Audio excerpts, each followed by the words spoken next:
자, 여러분, 우리 만년필 교재 78페이지로 오도록 하겠습니다. 자, 우리 오늘 78페이지에서 어떤 내용 공부할 거냐면요. 바로 신재생 에너지에 대해서 공부하도록 하겠습니다. 자, 신재생 에너지라는 거는 말 그대로 새로운 에너지 또는 재생이 가능한 에너지를 의미하는데요. 아무래도 우리가 지난 시간까지 공부했던 화석 에너지, 예를 들면 석유, 석탄, 천연가스 같은 것들은 언젠가는 고갈될 위험에 있고, 그리고 얘네는 또 특징이 환경오염 물질을 너무 많이 배출시키는 문제가 있다 보니까 전 세계에 있는 정말 많은 국가들에서 이 신재생 에너지를 개발하고 이걸 조금 더 많이 사용하고자 노력하고 있는 추세입니다. 자, 그래서 신재생 에너지를 조금 정리를 하면 이 재생이 가능한 에너지 또는 대기 오염 배출이 적고 환경 친화적이고 대부분 재생이 가능한 에너지를 우리는 신재생 에너지라고 부르도록 하겠습니다. 자, 이러한 신재생 에너지의 특징은 일단 에너지 효율이 굉장히 낮은 것이 특징입니다. 자, 이 말이 뭐냐면은 똑같이 에너지를 만들어내더라도 원자력 발전이나 화력 발전, 즉 석탄을 이용하는 것보다 신재생 에너지를 만드는 게 같은 돈을 들여서 조금 전기가 덜 나온다거나 에너지를 조금밖에 생산을 못한다라는 단점이 있는 거예요. 그리고 신재생 에너지는 규모가 크지 않습니다. 지역별로 굉장히 작은 규모로 발전이 이루어져서 경제성이 굉장히 적은 것이 단점이에요. 하지만 앞에서 말했던 환경 친화적이고 재생이 가능하기 때문에 고갈될 염려가 적다라는 장점 때문에 정말 많은 국가에서 기술 개발을 하고 있고 그 과정에서 소비가 최근에 엄청나게 많이 증가하고 있다는 게 바로 신재생 에너지의 특징입니다.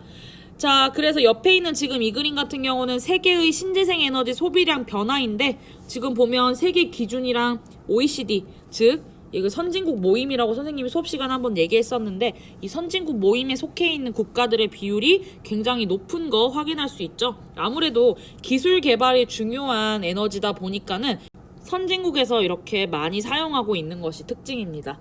자, 그러면 이 내용과 관련해서 선생님과 한 가지만 조금 정리를 하고 시작해 보도록 할게요, 여러분.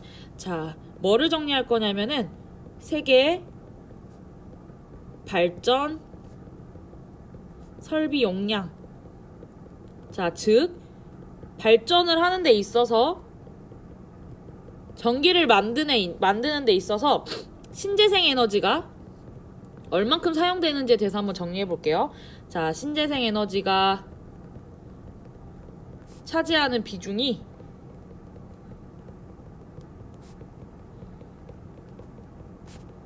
약 24.5% 정도 됩니다.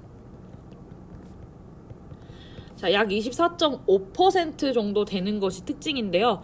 자, 이 안에서도 어떤 순서로 많이 전기를 만드냐면 첫 번째, 독보적으로 가장 많이 전기 생산할 때 쓰는 에너지가 뭐냐면은 이거는 한번 선생님이랑 수업 시간에도 얘기했던 적이 있는 에너지 방법인데요. 바로 수력입니다.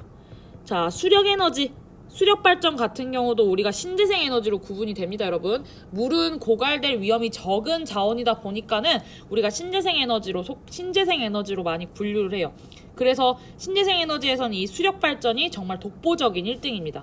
그 다음으로는 풍력 발전을 많이 해요. 자, 풍력 발전이라는 거 말 그대로 바람 풍자를 써서 바람을 이용한 에너지 개발 방법인데요. 수력 다음으로는 이 바람을 이용한 풍력 발전을 많이 하는 것이 특징입니다. 자, 그리고 세 번째로 많이 하는 게 우리 예전에 옥수수 공부할 때도 공부했었던 바이오 에너지. 자, 그래서 주요한 순서가 이렇게 될 거고요. 우리가 여기에 속하지 않은 신재생 에너지들까지 공부하는 시간을 한번 가져보도록 할게요.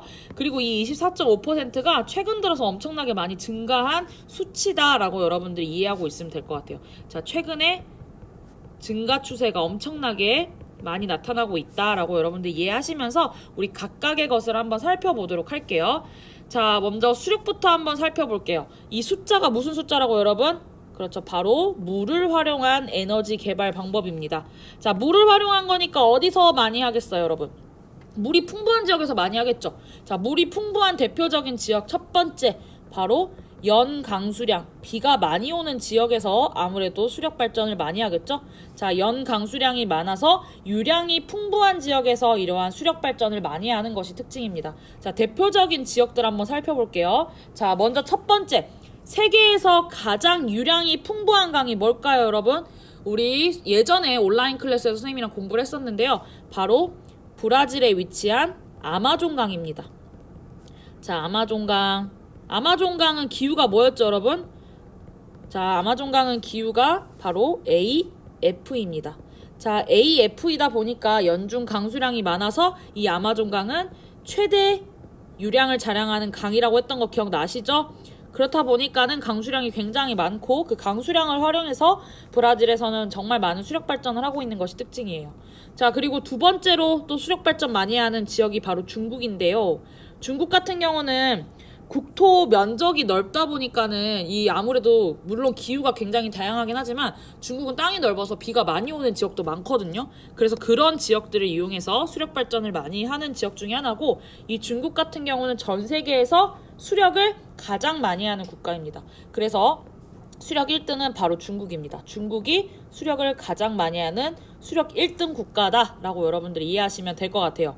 자, 그리고 두 번째 갈게요. 자, 동그라미 2번. 또 어떤 지역에서 수력을 많이 하냐면 높은 산지가 있어서 낙차 확보가 유리한 지역에서 수력 발전을 많이 하는 것이 특징입니다. 자, 낙차라는 말이 뭘까요, 여러분? 자, 높은 데서 낮은 곳으로 물을 떨어뜨려 가지고 그 생기는, 물이 떨어질 때 생기는 위치 에너지를 이용한 에너지 발전 방법인데요. 실제로 이런 낙차를 활용해서도 우리나라에서도 전기를 많이 만들어요, 수력 발전에서. 그래서 우리나라 같은 경우도 높은 산이 많은 강원도의 태백산맥 지역에서 이러한 낙차를 확보해 가지고 전기를, 수력을 생산하기도 합니다. 그리고 세 번째 볼게요. 자, 연강 수량 많은 지역뿐만 아니라 또 어떤 지역에서도 수력 발전을 많이 하냐면 빙하의 침식을 받아서 골짜기가 많은 지역이 댐 건설하기가 굉장히 유리합니다, 여러분. 자, 빙하의 침식을 받은 골짜기 우리 뭐라고 부르죠, 여러분? 이런 거 뭐라고 부르죠? 자, 바로 우리가 빙식곡이라고 부르죠, 여러분. 자, 그리고 빙식곡에 물이 찼을 때 우리는 피오르라고 부르도록 하겠습니다. 그래서 피오르가 많이 나타나는 지역에서는 댐 건설을 하기가 되게 편하다 보니까는 수력 발전을 많이 하는 게 특징이에요. 자, 선생님이랑 다시 한번 우리 예전에 공부했었던 피오르의 모습을 한번 확인해 보도록 할게요, 여러분.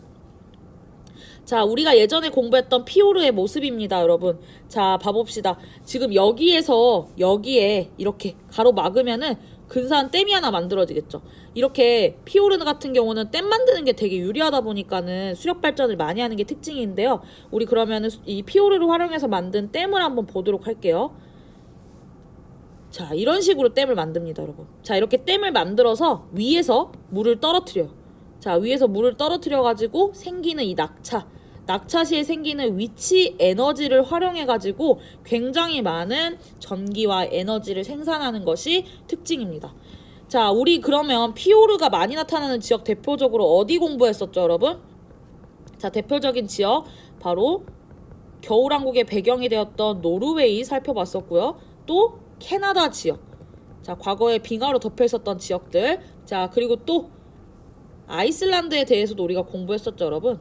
자, 이런 지역에서는 주로 수력 발전을 굉장히 많이 활용을 하는 것이 특징입니다. 자, 그래서 선생님이 노르웨이에서 얼마나 많은 수력 발전을 하고 있는지 한번 보여줄게요. 위치로 한번 보여주도록 하겠습니다. 자, 노르웨이 대표적으로 우리가 공부했던 지역인데요. 자, 지금 이 사진에 등장하는 빨간색으로 표시된 이들 지역이 전부 다 수력 발전을 하고 있는 지역이에요, 여러분. 보면 전부 다 어디에 위치해 있죠? 그렇죠. 해안가에 위치하고 있는 거 확인할 수 있죠. 왜 이렇게 해안가에 수력발전소를 많이 지었을까요? 바로 피오르를 이용하다 보니까는 이렇게 해안가에 엄청나게 많은 수력발전소가 만들어진 것이 특징입니다. 자, 그래서 수력발전 같은 경우는 세 번째로 이런 식으로 빙하에 의해서 만들어진 골짜기를 활용할 수 있는 지역들에서 많이 활용하고 있다라고 여러분들 정리하시면 될 것 같아요. 자, 그러면 한번 우리가 지표를 보면서 정리해 보도록 할게요. 자, 지금 이거 한번 볼게요, 여러분. 수력을 가장 많이 하는 국가 어디라 그랬죠? 자, 바로 중국입니다. 중국 같은 경우는 전 세계에서 수력을 가장 많이 하는 수력 1등 국가예요, 여러분. 자, 하지만 선생님이 예전에도 한번 얘기했지만 중국 가지고 문제에서 뭔가를 찾으려고 하면은 중국은 워낙에 1등인 지표가 많다 보니까 찾기가 조금 힘들 거예요, 여러분. 그래서 여러분들이 노르웨이나 뭐 브라질이나 이런 국가들, 캐나다나 이런 국가들이 등장했을 때 수력이구나라고 이해했으면 좋겠어요. 자, 왜냐하면 노르웨이 같은 경우는 왜 이렇게 수력 많이 할까요? 바로 빙식곡을 이용해서 수력을 많이 하는 거겠죠, 여러분. 자, 브라질은요, 바로 아마존강 때문에 이렇게 많은 수력을 하는 것일 거고, 캐나다 같은 경우도 빙식곡 때문에 수력 발전 많이 하는 지역이겠죠. 그래서 물론 중국이 1등이긴 하지만 중국으로 찾는 것보다는 노르웨이라든지 아니면 캐나다나 브라질 같은 국가들로 여러분들이 찾았으면 좋겠어요. 자, 그래서 다시 한번 마무리하겠습니다. 동그라미 3번 다시 마무리할게요, 여러분. 빙하의 침식을 받아서 골짜기가 많아 땡건설 유리한 지역들, 대표적인 지역들 다시 정리하겠습니다. 자, 캐나다, 노르웨이, 자, 그리고 오른쪽 지표에는 등장하지 않지만 아이슬란드 같은 경우도 이 수력을 이용해서 굉장히 많이 전기와 에너지를 얻어내는 것이 특징이다라고 여러분들 정리하고 있었으면 좋겠어요. 자, 그래서 수력 같은 경우는 말 그대로 물이 많은 지역 또는 댐 건설하기 편한 지역에서 주로 수력 발전 많이 한다라는 거 여러분들 정리하시면 될 것 같고요. 우리 그 다음으로 넘어가도록 할게요. 자, 풍력으로 가보도록 하겠습니다. 자, 풍자 무슨 말일까요, 여러분? 바로 바람을 활용한 에너지 얻는 방법, 바로 풍력인데요. 자, 풍력 같은 경우 바람을 이용하는 거니까 바람이 세게 부는 지역에서 많이 하겠죠, 여러분. 대표적인 지역이 어디가 있을까요? 바람이 센데. 자, 바람이 센 지역 대표적인 게 해안.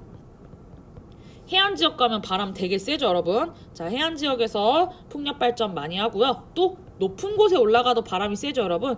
그래서 주로 풍력 발전소는 해안 지역이나 산지 지역처럼 바람이 많이 부는 지역에서 엄청나게 유리해요. 그래서 우리나라만 해도 제주도 그리고 강원도 산간지방에서 풍력 발전소 많이 하는 게 특징이거든요, 여러분. 그래서 여러분들이 그 특징을 한번 생각해보면서 우리 세계지리로 범위를 확장해서 한번 생각해볼게요. 특징적인 지역들을 한번 생각해보는 겁니다. 자, 여러분들 우리 기후를 공부했을 때 바람과 관련된 기후지역 공부했던 것 중에 어떤 게 가장 인상 깊었죠? 물론 계절풍도 인상 깊긴 했지만 우리가 공부했던 기후 중에 서한해양성 기후 같은 경우는 이 기후가 만들어진 이유 자체가 바람 때문이기 때문에 조금 익숙하고 되게 바람과 관련해서 중요한 지형으로 우리가 공부를 했었죠. 특히 서한해양성 같은 경우는 굉장히 일정하게 바람이 부는 것이 특징이다 보니까 일정한 서풍이 분다고 쓸게요. 편서풍이니까 일정한 서풍이 부는 지역이다 보니까는 바람이 일정해서 아무래도 풍력 발전하면 유리하겠죠, 여러분. 그래서 어느 나라에서 많이 하냐면 독일, 영국, 그리고 덴마크 같은 지역들. 자, 우리 공부했을 때 서한해양성 기후 나타나는 대표적인 북서유럽에 해당하는 국가들에서 풍력 발전 굉장히 많이 하는 것이 특징입니다. 자, 그래서 한번 옆에 있는 지표를 봐보도록 할게요.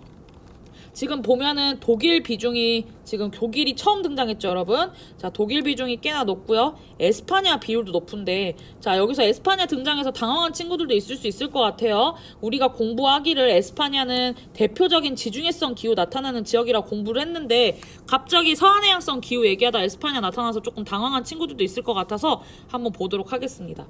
자, 우리가 지도 속에서 지중해랑 접하고 있는 지역에서는 무슨 기후 나타난다고 그랬죠, 여러분? 그렇죠. 지중해성 기후 나타난다고 했던 거 기억나시죠, 여러분? 자, 여기서는 지중해성 기후, CS 기후가 나타납니다. 자, 하지만 이 유럽에서 여기, 특히 에스파냐에서 여기 위에는 무슨 기후 나타날까요, 여러분? 자, 위도가 지금 프랑스 위쪽이랑 굉장히 가깝죠. 자, 에스파냐가 전부 다 지중해성 기후 나타나는 거 아니고요. 에스파냐에서도 이렇게 위쪽의 지역 같은 경우는 서한해양성 기후가 나타나는 것이 특징입니다. 자, 그럼 여기 이 바닷가에다가 풍력발전소 세워놓으면 일단 일정하게 서풍 불고요. 그리고 바다에 위치했으니까 바람 세고요. 그래서 굉장히 풍력발전하기 유리하겠죠, 여러분.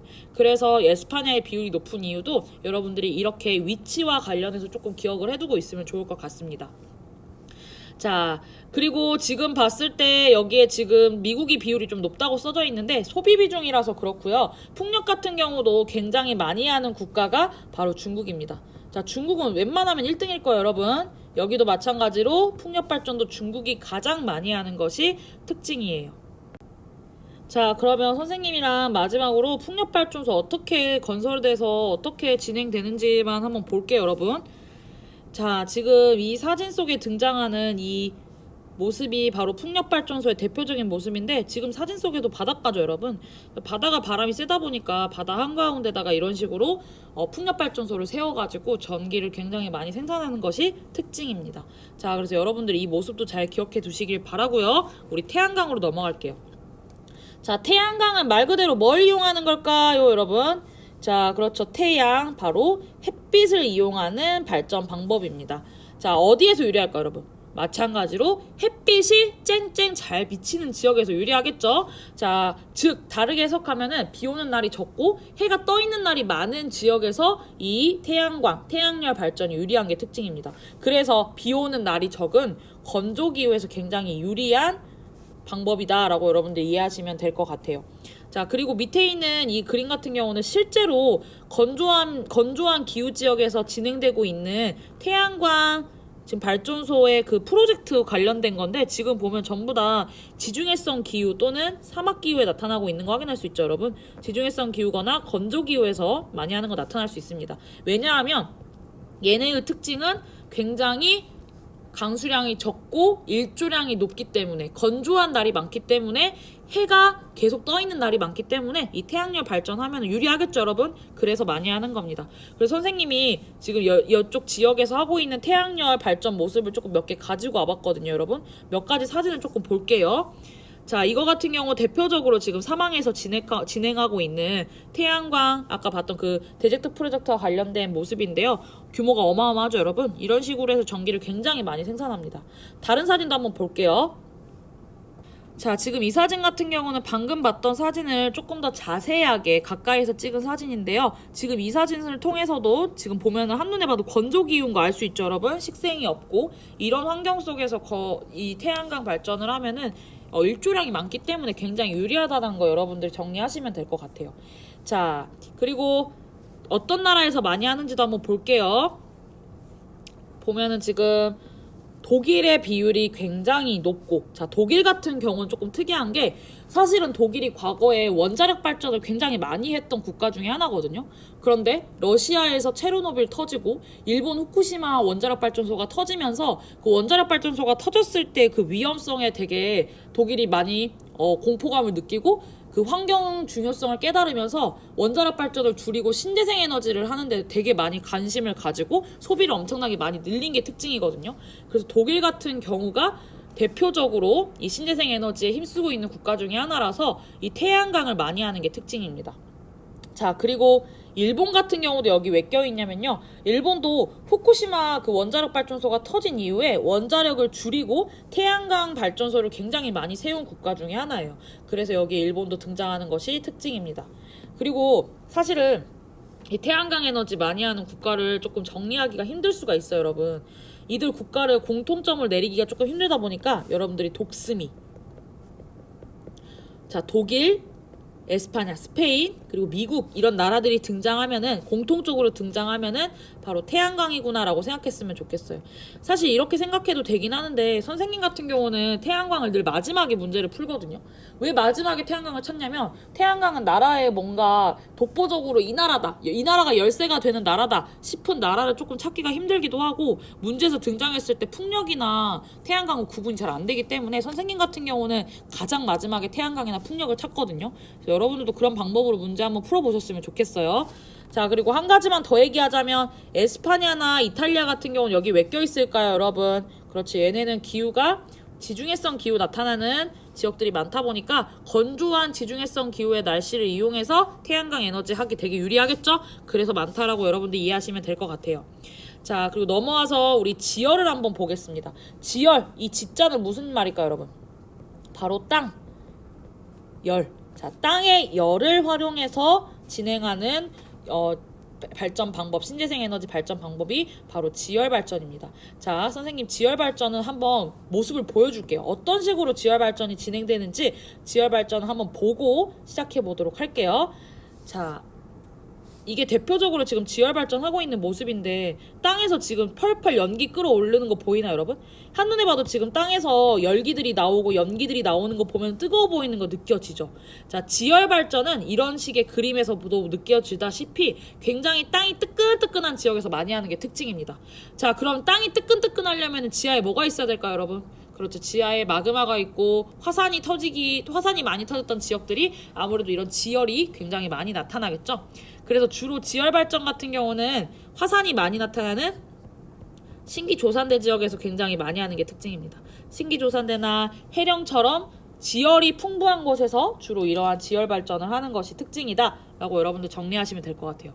자, 그래서 한번 밑에 볼게요. 여러분 자료를 볼게요. 자, 지금 등장하는 국가들의 공통점이 뭔지 여러분들 한번 생각해 보세요. 미국, 필리핀, 인도네시아, 뉴질랜드. 자, 이들 국가 공통점이 뭘까요, 여러분?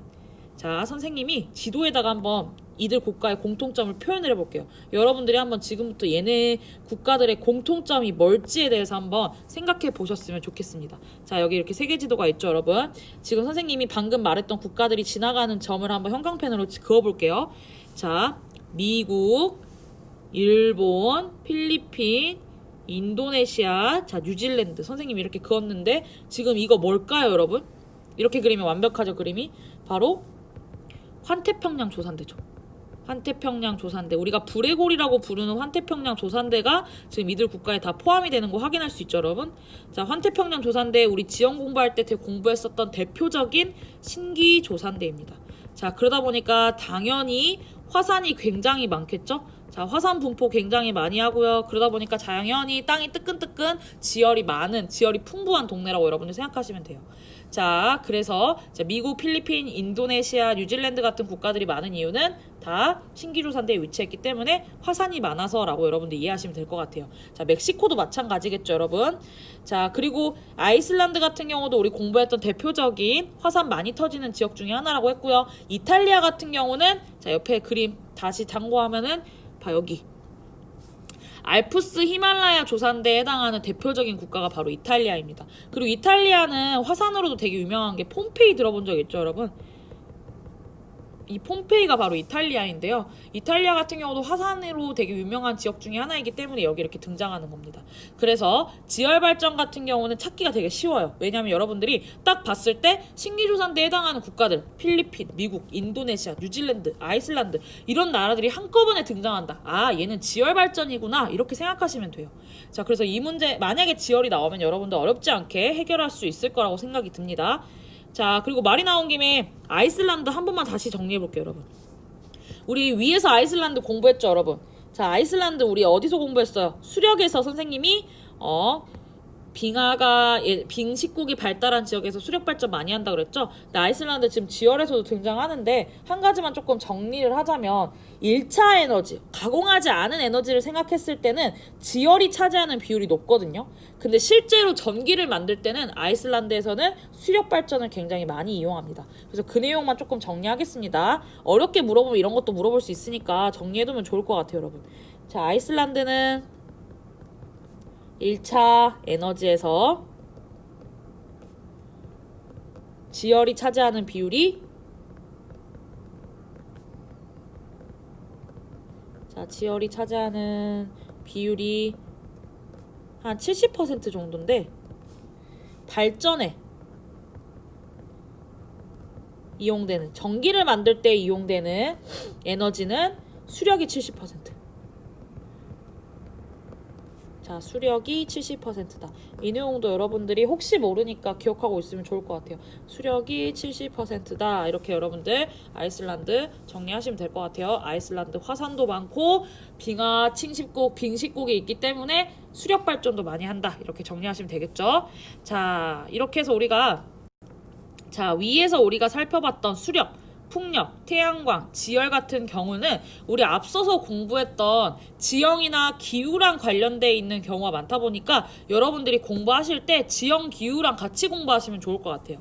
자, 하지만 마지막으로 우리가 공부할 바이오 에너지 같은 경우는 성격이 약간 다르거든요. 자, 바이오 에너지 한번 정리해 볼게요. 자, 바이오 에너지 우리 한번 공부하면서 등장했던 적 있었거든요, 여러분. 어디서 등장했을까요? 바로 옥수수 공부할 때 등장했어요. 우리가 세계의 식량자원 공부할 때 옥수수 공부할 때 바이오 에너지 등장했거든요. 자, 옥수수는 우리가 왜 그렇게 많이 생산한다 그랬죠, 여러분? 우리가 먹으려고? 그렇죠. 식량용으로 별로 이거를 키우는 게 아니고 주로 옥수수를 키우는 이유는 사료, 가축의 사료거나 아니면 바이오 에탄올을 만드는데 사용하기 위해서 옥수수를 엄청나게 많이 키운다 그랬어요. 어떤 나라가? 미국이. 그래서 우리 바이오에너지 같은 경우는 앞에서 공부했던 옥수수 관련해서 조금 같이 정리하면 좋을 것 같아요.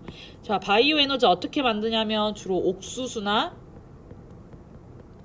사탕수수를 발효해요. 얘네를 발효해서 에탄올, 바이오 에탄올을 얻어내거든요. 그래서 그거를 활용해가지고 우리가 뭐 일상생활에서 석유 대신 사용하거나 다른 에너지 대신 대처해서 사용하는 게 바로 바이오 에너지입니다. 자, 비중 한번 볼게요, 여러분. 생산 비중 보면 지금 어느 나라가 높죠? 지금 미국 비중과 브라질 비중 되게 높은 거 보이죠? 자, 미국과 브라질이 동시에 높으면은 바이오 에너지에 대해서 물어보고 있구나라고 여러분들 생각하시면 될 것 같아요. 이거 두 개가 동시에 높다? 그러면은 바이오 에너지다. 자, 그러면 미국 같은 경우는 주로 옥수수를 활용해서 바이오 에너지 되게 많이 만들고요. 사탕수수 같은 경우는 주로 브라질. 왜냐면 브라질 같은 경우는 국토에서 사바나가 나타나는 면적이 넓다 보니까는 이 사탕수수를 활용해가지고 바이오 에탄올을 많이 얻어내는 것이 특징입니다. 자, 이것뿐만 아니라 유럽에서는 밑에 2번 동그라미 2번에 나와 있는 것처럼 유채꽃이나 아니면 콩 같은 거를 압축해가지고 기름 짜가지고 그거 이용해서도 바이오 에너지 얻어내긴 하거든요. 근데 여러분들이 바이오 에너지에 대해서는 이 미국과 브라질을 중심으로 기억하고 있다면은 어떤 문제가 나와도 쉽게 풀 수 있을 것이라고 생각이 듭니다. 자, 그래서 바이오 에너지 같은 경우도 미국이 1위. 바이오 에너지도 미국이 굉장히 많이 한다. 미국에서 옥수수를 그렇게 많이 키우는 이유는 전부 이 바이오 에너지 하려고 그렇게 많이 키우는 거다라고 여러분들 이해하시면 될 것 같습니다. 자, 우리 다음 장 넘어가서 한번 마지막으로 신재생 에너지 정리해 보도록 할게요, 여러분.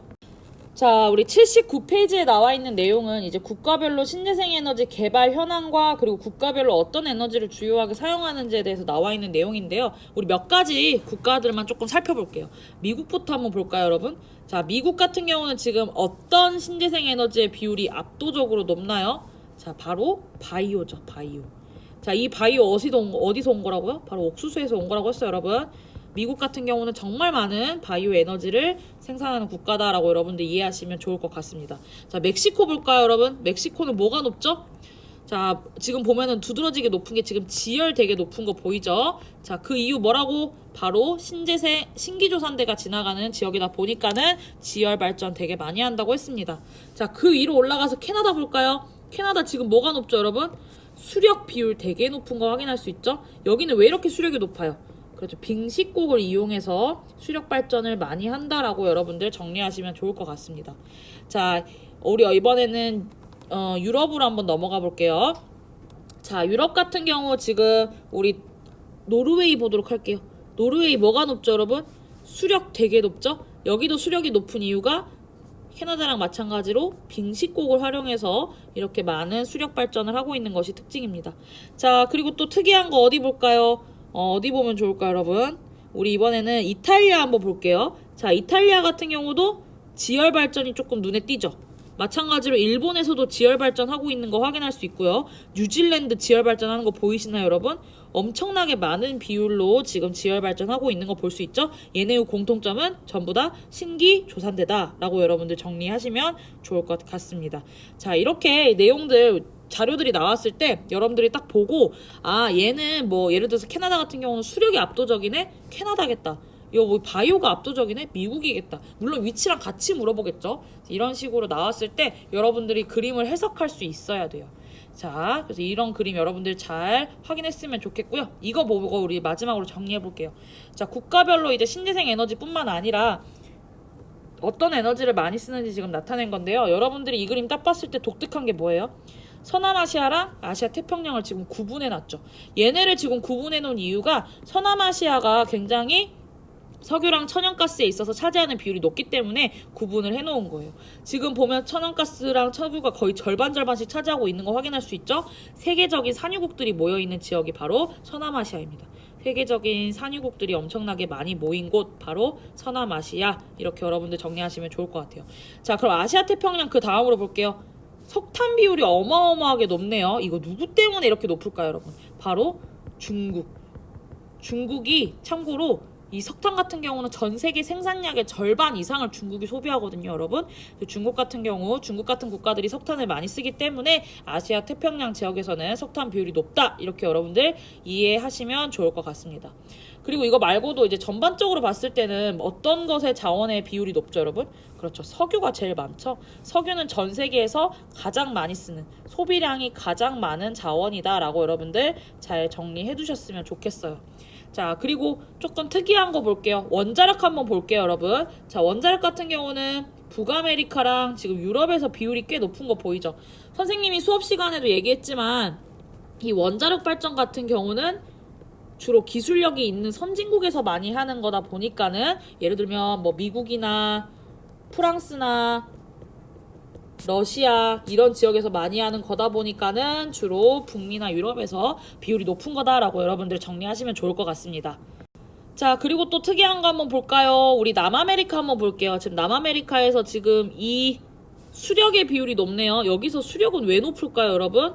자, 잘 안 보이니까 이 색깔을 바꾸겠습니다. 바로 브라질 같은 국가가 있기 때문에 수력 비율이 꽤나 높은 거겠죠, 여러분. 이런 것도 잘 정리해 두시면 될 것 같고요. 우리 마지막으로 신재생 에너지만 한번 정리해 볼게요. 자, 신재생 에너지 지금 까만색으로 색칠되어 있는데 주로 북아메리카, 남미, 유럽 이런 국가에서 높죠. 특히 유럽 엄청나게 높은 거 보여요, 여러분? 유럽에서는 정말 많은 신재생 에너지를 개발하고 있고 실제로 사용하고 있는 게 특징입니다. 예를 들면은 독일 같은 국가에서 엄청 많이 사용한다라고 여러분들 이해하시면 될 것 같고요.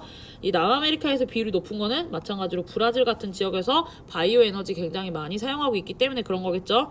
북미도 마찬가지로 바이오 에너지 굉장히 많이 사용하고 있고요.